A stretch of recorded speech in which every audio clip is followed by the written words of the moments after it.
J'invite à nous rejoindre maintenant Ian Ferguson. Où est-il ?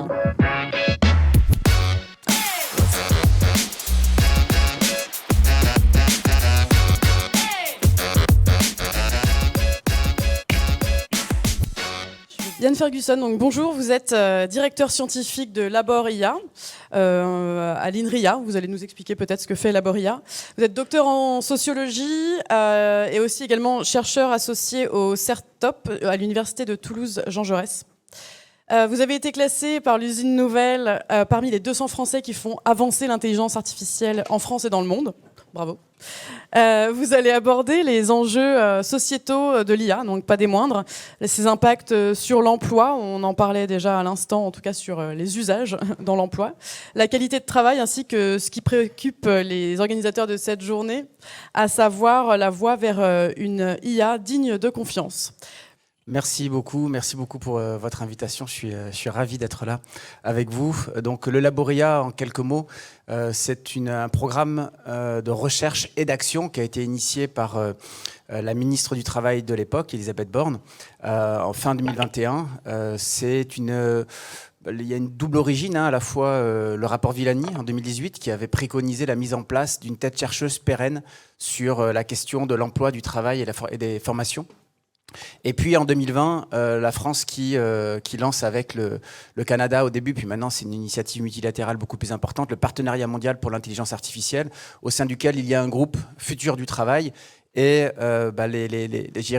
l'engagement français dans le partenariat mondial et dans ce groupe Futur du travail s'est aussi concrétisé par le lancement du Labor IA, qui est donc une structure qui est à la fois ministère du Travail, du Plein Emploi et l'Insertion et INRIA, et qui cherche à comprendre les effets de l'IA sur le travail. Donc on a 2 ans d'existence et on est en train de finaliser la convention pour les 3 années à venir.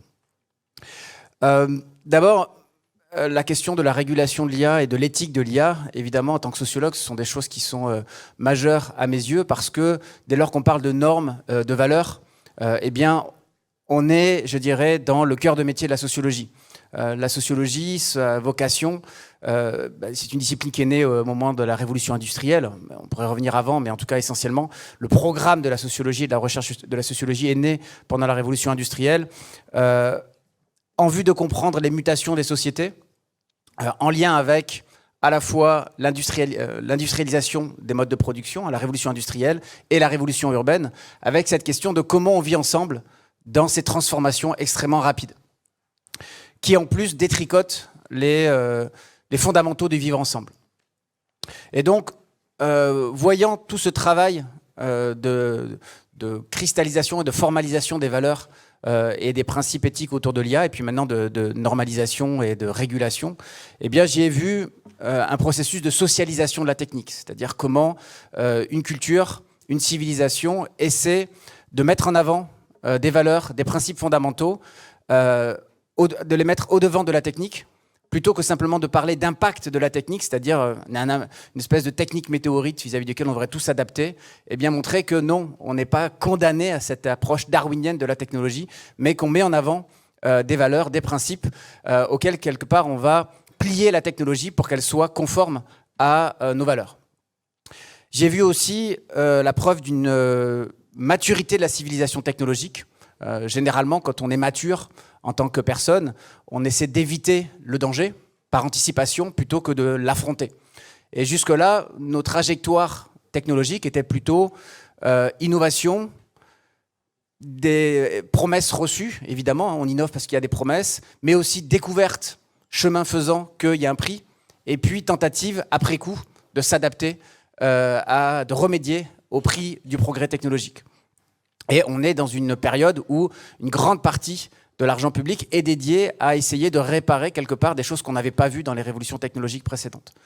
Et donc ce que j'avais vu, et ce que je vois toujours dans cette volonté de réguler et de socialiser l'intelligence artificielle, c'est l'idée de sortir un peu de ce schéma linéaire et de dire voilà, innovation, mais aussi précaution pour ne pas affronter les dangers et plutôt faire en sorte qu'ils n'adviennent pas. Voilà, c'est ce que le sociologue Paul Virilio a dit, il appelle ça dissuader l'avenir d'advenir.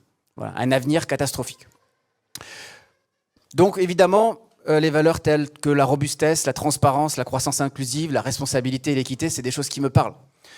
Mais une fois qu'on les a posées, j'ai 2 exemples qui me viennent en tête sur la façon dont ça reste un grand challenge. Il s'avère que je suis dans le comité éthique d'une société, d'une start-up française qui désire devenir un des leaders européens dans le traitement des vidéos captées par les caméras de vidéosurveillance par l'intelligence artificielle. Son idée, en conformité avec les valeurs, ce n'est pas évidemment d'identifier les gens, mais d'identifier des situations. Voilà, et c'est un peu l'approche qu'on va avoir durant les Jeux Olympiques. Voilà, identifier des situations plutôt que des personnes. Et même si, voilà, dans le comité éthique, qu'est-ce qu'on fait? Eh bien, on a un commercial qui vient et qui dit « j'ai un client qui m'a demandé ça ».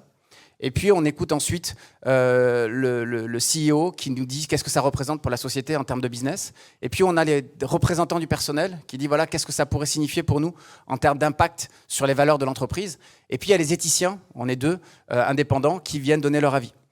Et 2 exemples récents. Une demande d'une collectivité qui veut qu'on reconnaisse des caravanes pour des raisons de fluidité du trafic. Mais comme vous le savez, quand il y a une centaine de caravanes qui arrivent, ce n'est pas qu'une question de fluidité du trafic, c'est aussi l'arrivée des gens du voyage, une population extrêmement discriminée en Europe et particulièrement en France. Et évidemment, le CEO ne souhaite pas que sa technologie soit associée à la discrimination des gens du voyage. Un autre exemple, une demande détecter des chutes dans les villes. Parce qu'une chute, ça peut être un malaise. Et on est tous d'accord pour dire que ça peut sauver des vies d'arriver le plus tôt possible quand quelqu'un fait un malaise. Plusieurs concepts pour essayer de remédier à cette situation. Un concept de faire reconnaître le concept de chute par l'intelligence artificielle. Très, très, très challengeant. Et puis un autre, tout simplement, reconnaître quand quelqu'un reste allongé quelques secondes par terre. Mais qui reste allongé quelques secondes par terre? Également les SDF. Des populations qui font aussi l'objet de discrimination. Donc sans reconnaître individuellement les personnes, on peut reconnaître des situations indésirables et repousser aux franges de la ville des personnes qui sont malheureusement indésirables, en tout cas jugées indésirables par les collectivités. Alors évidemment, on essaie de faire un travail le plus soutenu possible, le plus remarquable possible, et le CEO est vraiment très engagé dans cette proposition, devenir un leader européen de l'IA associée aux vidéosurveillances sans jamais identifier les personnes. Mais voilà, lors de leur dernière réunion, lors du dernier comité, il nous a aussi dit qu'il avait vécu un moment extrêmement désagréable, c'est qu'il avait dû licencier 10 personnes. Et à ce moment-là, quand il nous l'a dit en préambule, on a compris que le tonus éthique vis-à-vis des grandes valeurs de l'IA allait aussi devoir rééquilibrer avec un autre tonus éthique, et celui de la responsabilité de l'employeur. L'employeur était en train de nous dire que peut-être qu'il allait transgresser un certain nombre de principes, en tout cas avancer vers assouplir des positions parce que il ne souhaitait pas faire souffrir des collaborateurs, il ne souhaitait pas les licencier. Et donc on voit bien en fait à quel point, au-delà des grands principes de l'éthique, eh bien, la densité morale de ces principes, à un moment, va être mise à l'épreuve des dilemmes éthiques que vont rencontrer les personnes. Un dilemme éthique, c'est une situation désagréable où vous devez hiérarchiser entre des valeurs et vous devez en prioriser une. Je dis souvent, c'est un peu prioriser entre nos valeurs, c'est parfois devoir dire quel est notre enfant préféré. C'est extrêmement pénible, mais parfois il faut le faire. Et on voit à quel point ces situations-là vont se multiplier. Alors, évidemment, on va parler du travail. Je vais faire une distinction entre l'éthique de l'IA au travail et l'éthique du travail avec l'IA. L'éthique de l'IA au travail, c'est aussi ce qu'on est en train de faire avec les grandes valeurs de l'OCDE, avec les grandes valeurs des 50 experts de l'Union européenne, avec la régulation, c'est-à-dire regarder comment on peut stabiliser cette technologie de telle façon à ce que dans les organisations et les travailleurs dans ces organisations puissent utiliser ces systèmes avec confiance. Alors, moi je ferais un distinguo entre 3 niveaux. Le premier niveau, c'est la question de la robustesse et la fiabilité, une forme d'éthique industrielle. Et là, voilà, moi je viens de Toulouse, je suis venu en avion ce matin, on fait des avions à Toulouse, et la robustesse de la technologie, c'est évidemment quelque chose qui est dans l'ADN, pas que de l'aéronautique, mais de toute l'industrie traditionnelle. Voilà, je n'imagine pas dans 10 ans le PDG d'Airbus, lorsque il sortira peut-être l'avion à hydrogène, dire voilà, c'est un grand jour, nous sommes réunis pour le premier vol de l'avion à hydrogène, c'est un magnifique avion, mais je dois vous dire, je suis la personne qui, au monde, fait le moins confiance dans cet avion. Alors ça fait rire, mais c'est ce que Sam Altman a dit sur ChatGPT. Voilà. Sam Altman a dit « Je suis la personne au monde qui fait le moins confiance à ChatGPT ». Et donc on voit bien à quel point la culture du risque est très différente entre cette industrie traditionnelle, pour qui le risque la notion de risque industriel, d'anticipation, et on ne met pas sur le marché une technologie dont on pense qu'elle n'a pas validé, certifié un certain nombre de grands principes et de grands critères de normalisation de la qualité. Et de l'autre côté, on a la prise de risque au sens entrepreneurial d'OpenAI, qui est incroyable, parce qu'elle déplace des montagnes, mais on voit bien que vis-à-vis de la question de l'éthique, on ne sera pas du tout sur les mêmes dispositions. La croissance inclusive, l'équité et la responsabilité, c'est un peu l'éthique de la dignité humaine. Voilà, l'éthique de la dignité humaine. À nouveau, une anecdote, j'ai travaillé pendant plusieurs jours dans une université franco-japonaise et on avait des personnes qui avaient participé à la construction de la charte éthique de l'UNESCO en matière d'intelligence artificielle. Et donc, ils faisaient des ateliers comme ça autour d'un certain nombre de principes et ils ont dit, voilà, on va faire un atelier de dignité humaine. On va faire un atelier de dignité humaine, ok. Et on pensait que ça serait assez facile, tout le monde est d'accord pour dire que l'IA doit respecter la dignité humaine. Mais évidemment, dans ces cas-là, on fait un petit benchmark des définitions. Et on s'est rendu compte que côté occidental, la dignité humaine, c'était le respect des droits individuels. Vraiment dans une approche très respect du droit personnel. Mais pour les Japonais qui étaient là, la dignité humaine, c'était respecter ses droits et devoirs envers la communauté. Et donc on se rendait compte que derrière un concept très rassembleur, on avait des visions culturellement ancrées extrêmement différentes et il va falloir travailler pour regarder comment on opérationnalise cette valeur qui n'a pas le même sens en fonction de la culture où on se positionne. Et puis à la troisième niveau éthique, c'est la question de l'écologie, l'IA frugale. Et là, on se rend compte que là où le premier, encore une fois, les industriels vont vraiment ferrailler pour créer une IA fiable, robuste, là où sur la question des droits de l'homme et de la dignité humaine, même si on a des ancrages culturels différents, des acceptations culturelles différentes, eh bien, on voit à quel point c'est un sujet qui préoccupe les communautés. J'ai le sentiment que la question de l'IA écologique arrive en troisième division de ce sujet-là. Voilà. L'IA frugale. Il s'avère que, pour revenir au travail, dans notre COMEX du Laboria, on a quelqu'un qui travaille dans un grand groupe et qui a dit « Je vois venir le moment où les ingénieurs qui vont vouloir travailler chez nous vont nous demander la balance écologique des systèmes d'IA qu'on va intégrer et qui vont parfois choisir de nous rejoindre ou pas en fonction de cette balance et de notre capacité à l'argumenter. » Vous connaissez évidemment le mouvement très médiatique de la grande démission vis-à-vis des grandes écoles qui quittent le sentier balisé de la réussite sociale et économique parce qu'ils estiment que le travail qu'on leur propose ne fait pas sens par rapport aux urgences du moment. Eh bien, l'intelligence artificielle pourrait, du point de vue de la marque employeur, du point de vue de l'image de l'employeur, être un élément clivant pour les talents. Donc ça, c'est pour l'éthique de l'IA au travail. Et maintenant, je voudrais vous parler de l'éthique du travail avec l'IA. Qu'est-ce que c'est la valeur travail? C'est une sociologue, Dominique Méda, qui l'a bien défini, qui a dit, rappelant que ce qu'avait dit Karl Marx, le travail est l'essence de l'homme. Voilà, le travail est l'essence de l'homme, c'est un élément distinctif vis-à-vis des autres animaux. On n'arrête pas de dire qu'est-ce que c'est la différence aujourd'hui entre l'intelligence humaine et l'intelligence artificielle, mais avant, le débat, c'était avec les autres animaux. Et elle rappelle que ces trois dimensions, en fait, c'est façonner le monde, c'est-à-dire refuser un déjà là. Là où les autres animaux prennent le monde tel qu'il est, nous l'arraisonnons, nous le transformons pour qu'il soit plus confortable, plus accueillant, qu'il facilite notre vie et nos projets. Donc changer le monde par le travail. Deuxième chose, dans cette action de changement du monde, je dis qui je suis. Et donc c'est la notion d'individu, de singularité qui se manifeste dans le travail.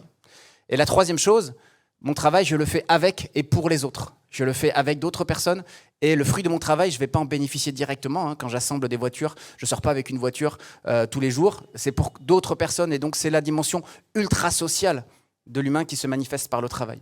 Et donc on a trois éléments. On a façonner le monde, dire qui on est et le faire avec et pour les autres. Voilà trois éléments qui peuvent caractériser ce que peut être une éthique du travail. La question, c'est comment l'intelligence artificielle altère ou potentialise cette essence. Voilà, c'est ça que nous, on observe au Laboria. La mission Villani de mars 2018 disait pour le travail qu'il fallait développer une IA capacitante versus une IA aliénante et une IA inclusive versus une IA qui bénéficierait qu'à quelques personnes. La récente enquête de l'OCDE sur deux secteurs, la finance, l'assurance d'un côté et la manufacture de l'autre, a montré à un niveau agrégé que 60% des gens qui travaillent avec l'IA se sentent mieux, se sentent plus heureux, leurs conditions de travail sont améliorées. Donc ça paraît plutôt bien. Mais quand on regarde à l'intérieur de ce chiffre, on se rend compte que les nettement plus heureux sont ceux qui construisent l'IA, ceux dont le métier est sur l'IA, comme le mien et comme beaucoup d'entre vous. On est très heureux, tout le monde parle de l'IA, tout le monde nous réclame, c'est vachement bien, on est devenu tout d'un coup beaucoup plus important qu'avant. Les managers qui managent avec l'IA sont très heureux, voilà, ils ont des dispositifs pour suivre davantage leurs projets. Par contre, ceux qui sont managés par l'IA et ceux qui sont les simples utilisateurs finaux de l'IA sont beaucoup moins heureux. Donc on voit bien qu'il y a déjà une distinction et qu'on n'est pas encore au projet et à la vision de la mission Villani. L'éthique du travail avec l'IA, c'est quoi l'éthique du travail? C'est d'abord faire un travail de qualité. Voilà, faire du bon travail. Avoir une éthique de travail, c'est vouloir faire du bon travail. Première chose. Et la deuxième chose, quand j'ai une éthique du travail, eh bien, je me sens responsable de ce que j'ai fait et je me sens responsable des conséquences éventuelles de mon travail. Avant même la question sur l'intelligence artificielle, dans la communauté sur le travail, il y avait des termes qui désignaient la façon dont les travailleurs pouvaient se sentir contraints vis-à-vis de cette recherche du bon travail et du travail dont je me sens responsable. Le premier élément, c'est ce qu'on appelle la qualité empêchée. La qualité empêchée, c'est l'expérience que peuvent vivre des travailleurs d'être privés de la possibilité de faire du bon travail. Pourquoi? Parce que font obstacle à ce bon travail les process. C'est-à-dire que l'organisation met en place des processus qui sont vécus du point de vue du travail prescrit comme le chemin idéal pour aller vers le bon travail, mais l'expérience sensible du travailleur à son poste, c'est qu'il faudrait faire autrement pour faire du bon travail. Et donc il a le sentiment de faire un travail dégradé, et faire un travail dégradé, à la longue, ça devient dégradant. C'est ce qu'on appelle la souffrance esthétique. La souffrance esthétique, c'est être privé de la possibilité de faire du beau travail. Et donc évidemment, nous, du côté de Laboria, on regarde les situations et on essaie de voir dans quelle mesure les situations de travail dans lesquelles on a introduit les systèmes d'intelligence artificielle créent ce sentiment d'être privé du beau travail ou au contraire potentialisent les possibilités de faire du beau travail. L'expérience vécue par ceux qui font l'objet d'une expérimentation, parce que c'est souvent une expérimentation, c'est qu'il y a un conflit de rationalité dans les situations instrumentées par l'IA. C'est-à-dire qu'ils sentent que l'IA vient de leur dire quelque chose qui relève d'une rationalité gestionnaire, qui s'oppose à leur vision sensible, à leur approche sensible de ce que c'est le beau travail. Ce n'est pas une fatalité, mais en tout cas, on a mis en avant ces conflits de rationalité qui nous paraît essentiel de pouvoir lever. La deuxième chose, c'est ce qu'on va appeler les conflits de qualité. Pour faire de la qualité au travail, il faut un collectif, et à l'intérieur de ce collectif, il y a débat, il y a controverse sur ce que c'est la qualité. Les gens s'opposent, et à travers ce conflit de qualité, eh bien, des normes partagées de qualité peuvent naître. La question est de savoir dans quelle mesure les situations de travail instrumentées par l'IA potentialisent ces conflits de qualité. On a étudié au sein du Laboria une activité de boroscopeurs. Les boroscopeurs, on apprend plein de mots quand on s'intéresse à l'IA au travail. Ce sont des gens qui contrôlent les parties les plus subtiles et les plus inaccessibles des moteurs d'avion. Et ils travaillent en binôme. Il y en a un qui observe et puis qui dit à voix haute ce qu'il observe et ses déductions. Et puis il y a quelqu'un qui le challenge pour arriver à une conclusion commune. Le projet consiste à remplacer ces binômes humain-humain par des binômes humain-IA. Voilà. Au nom de l'efficacité et puis au nom d'une certaine productivité. Il reste à savoir dans quelle mesure cette situation autorise le conflit de qualité plutôt que d'avoir un système qui donne un standard de qualité auquel le travailleur va devoir se plier. Donc il y a cette question du pouvoir d'agir et cette valeur qui finalement est essentielle pour les travailleurs et qui n'est pas réellement mis au goût du jour généralement dans les grandes architectures de valeur, même si on évoque le libre arbitre. Au travail, la valeur la plus fondamentale, c'est l'autonomie. L'autonomie, c'est ce qui me permet non pas de faire ce qu'on me demande, mais de faire ce qu'il faut pour que ça marche. C'est ce qui me permet de coloniser l'incompressible hiatus qu'il y a entre les normes de travail et ce qu'il faut faire pour faire du bon travail et faire le travail tel qu'on nous demande. Même sous l'époque des ouvriers tayloriens, on savait que les ouvriers faisaient autre chose. Et que cette autre chose, même s'il peut énerver les responsables d'équipe, les managers, est indispensable pour pouvoir atteindre le travail de qualité. Donc l'éthique de travail avec l'IA n'est pas la simple résultante de l'éthique de l'IA au travail. L'éthique de l'IA au travail, c'est ce qu'on essaie de mettre en place par les principes, par des recommandations, mais aussi par le design, c'est l'éthique by design. Mais ce n'est pas le simple résultat des propriétés techniques de l'IA, c'est aussi le résultat des propriétés sociales de l'organisation.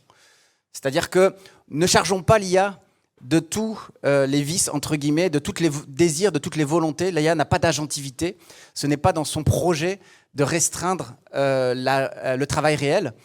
C'est celui d'une organisation, ou pas. Un exemple qui m'a beaucoup intéressé, c'est on a étudié l'introduction d'un système d'aide au recrutement dans une grande organisation publique qui est obligatoire pour les recruteurs. Voilà. Les recruteurs doivent obligatoirement faire passer tous les candidats au filtre de ce système d'IA d'aide au recrutement. Ce système d'IA produit des datas à partir d'un ensemble de tests dits psychométriques, Shape, Drive and Brain.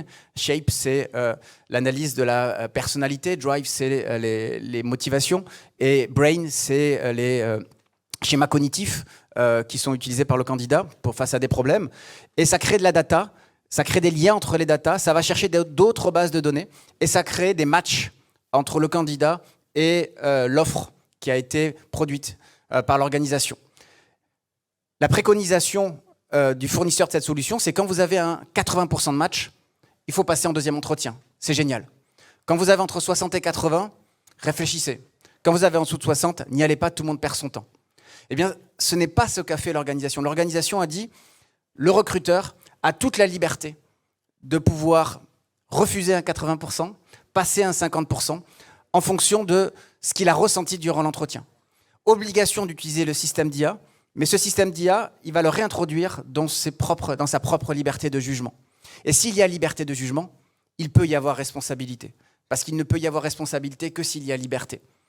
Le chiffre de matching, il n'y a que le recruteur qui l'a. Le manager qui a produit le poste, qui va avoir le candidat en deuxième entretien, n'aura jamais accès aux chiffres. Donc, le RH ne sera jamais mis en challenge avec l'IA. Cette IA-là est uniquement là pour créer une autre approche qui va venir éclairer son jugement. Alors, je vais terminer avec l'histoire de ChatGPT parce que c'est difficile de ne pas en parler. Ça fait 1 an que c'est là, 30 novembre. On est vraiment à l'anniversaire. Et par rapport à tout ce que je viens de dire, pour moi, ça illustre assez bien ce parcours. C'est-à-dire que, de mon point de vue et du point de vue, je pense, des grands principes éthiques de l'IA, on est très très loin de valider l'IA de confiance. Voilà, l'action humaine, elle n'y est pas. La transparence, on dit que c'est OpenAI, mais c'est opaque AI. Voilà, elle n'y est pas. La question de la RGPD, ça n'y est pas.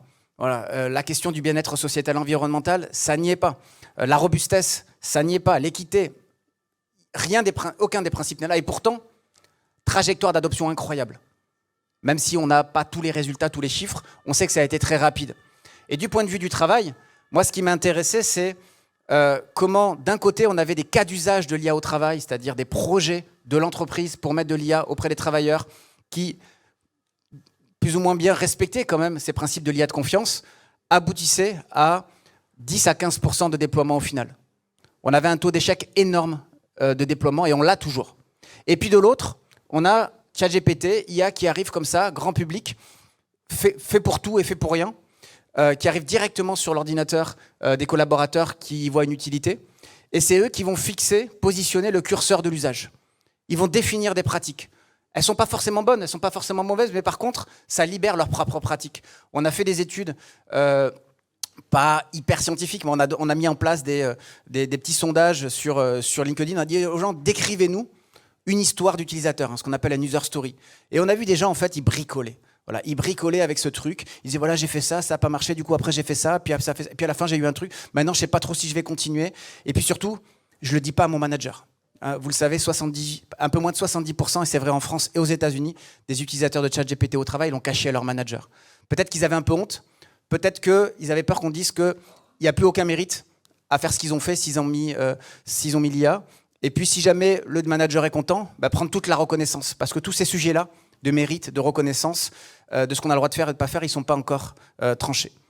Alors, ce que ça amène pour l'avenir, et à mon avis, ça va être très challengeant pour l'IA de confiance, c'est ces doubles systèmes qui risquent de se perpétuer entre... Évidemment, l'IA générative va être intégrée par des cas d'usage des maisons, hein, des entreprises, des organisations, dans l'administration publique comme dans les entreprises privées. Ça, c'est évident. Mais de l'autre, vous le savez, vous avez des modèles économiques qui vont permettre aux gens de créer leur propre assistant.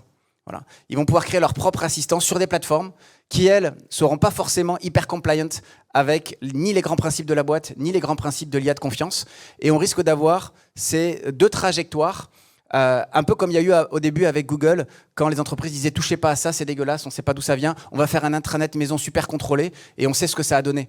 L'intranet maison super contrôlé, on a vite arrêté d'y aller parce qu'on n'y trouvait rien, parce que c'était pas rapide, parce que c'était pas efficace, et à côté Google poussait, et c'était plus tenable de demander aux collaborateurs d'utiliser un système maison là où le système Google fonctionnait tellement mieux.